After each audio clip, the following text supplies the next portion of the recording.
Grand risings and good morning to everyone who's watching.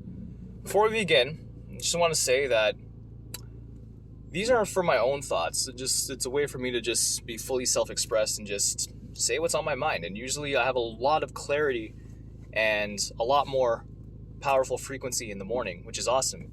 And I'm surprised if even one person watches this all the way through and gets something from it. So if you're watching this, if you choose to watch this, if you choose to stay with it, thank you. I appreciate it because there's a lot of clarity and just spiritual downloads I do my best to prime myself with through my day so that the rest of my day is immaculate. And I am deeply connected to the same human connection, the same way of being, the same way of living in 2019. I've entrenched myself in that. I've soaked myself in what that looks like, what that feels like to my mind, my body, and soul, and how I speak. Put it this way. We all remember 2019 before going into 2020. We all remember to some degree how we used to live, how we used to think about life, our hopes and our dreams. We all remember what that feels like. Life was a lot more vibrant before the fear got set in. And then, like, when 2020 came along, it separated so many things within so many people in terms of the human connection, trusting one another, being able to not feel afraid like someone's going to give you some kind of deadly virus by standing next to them in a bus stop or at your parents' house or at your grandmother's house or etc., etc. So that same sense of connection to human beings and to reality, my sense of reality and how I view my sense of reality, I'm still connected to that. And ever since COVID happened, it's created this like little splinter, this tiny little splinter in the minds of everybody of like fight or flight response fear. And I work in service industry in the delivery. I work with a delivery service. I'm not going to say the company. But when we were working during that time, we were working during that time, and I was very grateful. I was very grateful to work and to still be having some sense of income. And what I noticed is, as I got closer to people who watch the news, who are very fearful, and like I'm delivering their package. As I got close to them, I would notice that like their eyes would just be wide open, and I can feel their energy sink in. Like if their energy used to be here, because we project energy outwards, I could feel their energy sink in, like behind their head, like just recede. And in that moment, I'm like, there's something deeper going on here. And I think that was a big plan and plot of the leaders of this world to separate unconsciously human beings from their deeper sense of consciousness and power, their hidden powers. Like I mentioned in my previous video, that there is a whole world, a whole universe of ancient knowledge that we have access to at any given moment every day, and that they've tried to put a cap on us. They've tried to put like a seal, a lid over us to keep us, hidden from this truth, which I'm trying to share with everybody when I speak. So that resonated to you whatsoever. This is how I've been living my life. This is also a part of my mission to restore to other human beings, the people I care about, and to help people just get educated that we're not separated from that. We may have felt like it. You may feel that you still can't trust some people, but if you disconnect yourself from that infinite connection, that infinite self-love and universal love, then you're fucked. You're fucked in the long run. I'm hoping to try and save some people from their give them some sense of deeper peace of mind and understanding that there's a lot more available to them. And I understand that not everybody's going to want to sit through 20 minutes of me rambling, but I'm going to do my best to compress this in a short amount of time just to get whatever it is I need to say out, and just so it has a platform and it reaches the people who it needs to reach. Because I can't remember exactly what the bill is in Canada now that's being pushed. Bill C, whatever the number is. I don't pay attention to politics. I'm doing my best to pay attention to it a lot more, just so I have an awareness, because it does affect me because I live in this country. But it's whatever bill is coming up to censor online speech, to censor the way you talk. They want to put a censorship on your mouth of the words you speak online.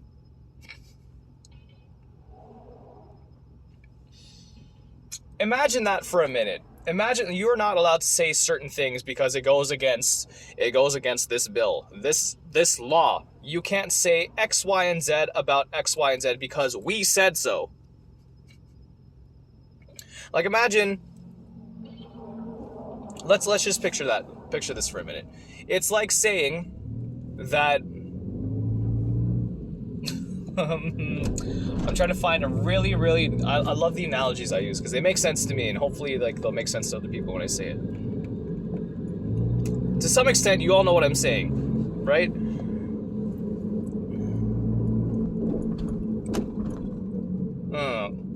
Okay, I have an example I want to use. With the whole transgender thing, the transgenderism that's been going around. So there's people who feel like, yes, they were born in the wrong bodies. And then they actually go through the surgery. And then they realize that they made a mistake.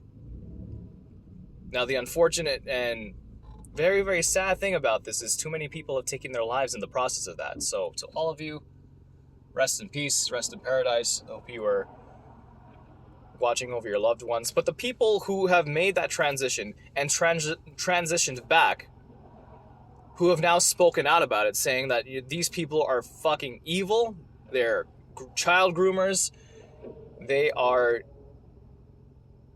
just evil to their core and they need to be exposed.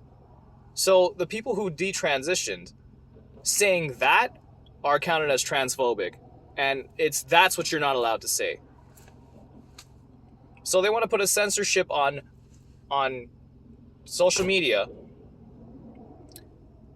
on the internet, because they don't want us educating each other. They don't want us finding out the deeper truths that, no, these people are operating in bad faith. They are operating very, very fishy, snake-like, and they don't want you knowing about it. Well, to you, Mr. Carney, and to all of your liberals, and anyone who endorses and passes this bill, motherfuck you. Fuck you. Fuck you, fuck you. We're gonna keep speaking out. We're gonna keep speaking our mind. You and your party are not above God. You are not above God. You are not above the laws, the natural laws of this universe, and you are not above us. We're gonna keep saying what we want to say. We're gonna keep educating each other. We're gonna keep saying our truth. We're gonna keep speaking our truth. And anyone watching this, I want you to really just...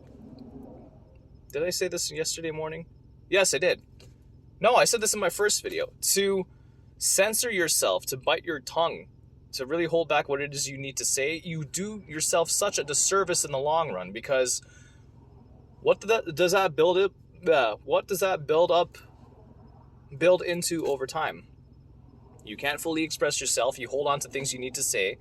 You get your whole life dominated by other people who are speaking their mind. You don't have the strength or the firm foundation to state your points, to debate and conversation, and you'll get trampled on. And that's been me for a vast majority of my life. Well, up until 2019. When 2019 came, I was taking part in all these communication courses and just deeper understanding how I communicate and my upbringing and how it's played a role in how I converse and communicate with other people. And, that's also stems from your upbringing and your family and everything. So I was learning all of this stuff about myself and dissecting my conversational skills, and it really opened me up to, I'm a lot more powerful and I have a lot more purpose than I realize here. And as do all of us. And now they're trying to censor us. And it's a slow death. It's a slow death to ensuring that we don't grow to inspire each other. Which is, again, a big part of the reason why I do what I do in these videos, to inspire you, whoever's watching, and also to just get out my thoughts in the day and have a platform for me to be, just to get it all out.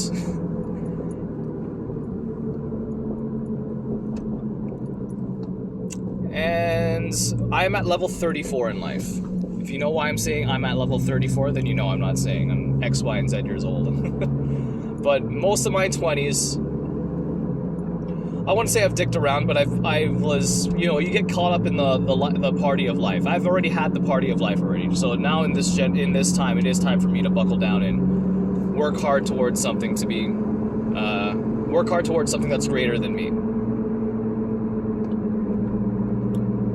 And a lot of what I talk about is stuff we already know, and what I've come to realize through the help of friends and through other people, that the way we combat all the bad shit that's going on in the world right now is to be the absolute best versions of ourselves. Whatever that looks like, whoever you are, whatever it is you want to do, whether you want to be the next famous musician, whether you want to raise a family and educate them and homeschool them, or become a business owner, when we get sidetracked and we get distracted from what it is we're here to do, and we don't harness that energy and steer it in the direction we're supposed to, then we get steered in different directions and fighting and bickering over shit that really doesn't matter in the end, because one way or another, we are all going to leave this earth. The clock is ticking, and that clock is the clock on our lives. As long as you're alive and breathing, you still have time. But steer your intention in the right way, learn to meditate and control your thoughts, get emotionally regulated, heal whatever past traumas you need to fucking heal, so that it doesn't detriment and take over your life anymore. And I do have a right to say that. I have faced my traumas, I have faced my baby boy, like, pussy ass coming up excuses with everything self, and I faced it. You have to take accountability for the life you have right now, because wherever you are in life right now, whether it's in a great place, a place you're not satisfied with, it's solely because of you and the decisions you made. And it takes bravery and, quite frankly, balls to face that. And I've grown up, there's also, like, we have masculine and feminine energies. Obviously, we get it from our mothers and our fathers, and having an understanding of that balance is very important too. And, like, I want to say, like, the masculine is more like, get up, go do the work, you have purpose, and you just show up no matter what. And the feminine is more kind of like laid back, being present in the creative energy. So, like I said, I'm a musician, so most of my life I've been in my more feminine side as opposed to my masculine side. But have an understanding of those energies within you. Having a good understanding of that will also level some things out in your life as well, which I think is needed too. And again, I know to the average man that sounds pretty gay, but having an understanding of this within myself has helped me understand myself better, so that I operate in life with a lot more clarity as to who I am. There are lots of secrets and lots of hidden things about ourselves that we were never taught in school. They were never taught us how to use our minds. They were never taught us that, from birth, we are born and blessed and gifted with these talents and these super abilities to naturally heal, to educate and inspire each other. Because if they ever did, like, when the hell is the last time any of you used algebra? Because if they taught us at a young age our spiritual power, how to meditate, how to really organize our thoughts by closing our eyes and just taking a few deep breaths and feeling that energy. If they taught us that in school, who knows where we could have been or where we could have landed up in life. Our school systems don't teach us shit. I think we're all onto this now. Once upon a time, maybe they did, but they don't teach us anything we need to know. And it's up to us to look to one another, to have these conversations, just to open the conversation up and, okay, something is not right in the world. What can we do about it to make the world better so that when we leave it, we know we did the best that we could? And this is one aspect of me trying to do that. Another aspect of me trying to do that is also getting back into music. So getting into DJing again and creating my own sounds.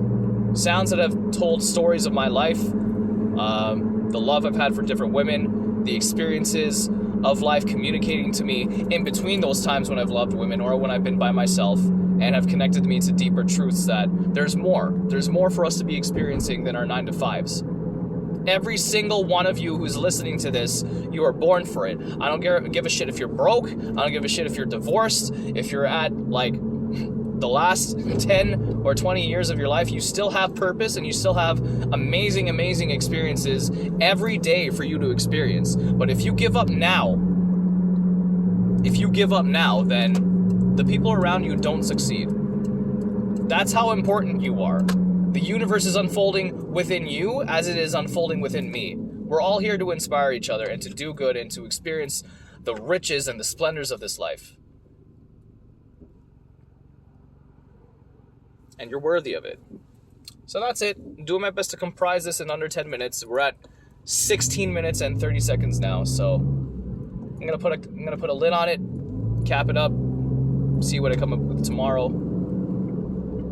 And yeah, if you get anything from this, leave a like or comment something. Comment what you get and comment what you're up to. And yeah, it'd be good to hear from anybody who's listening. So, ciao for now.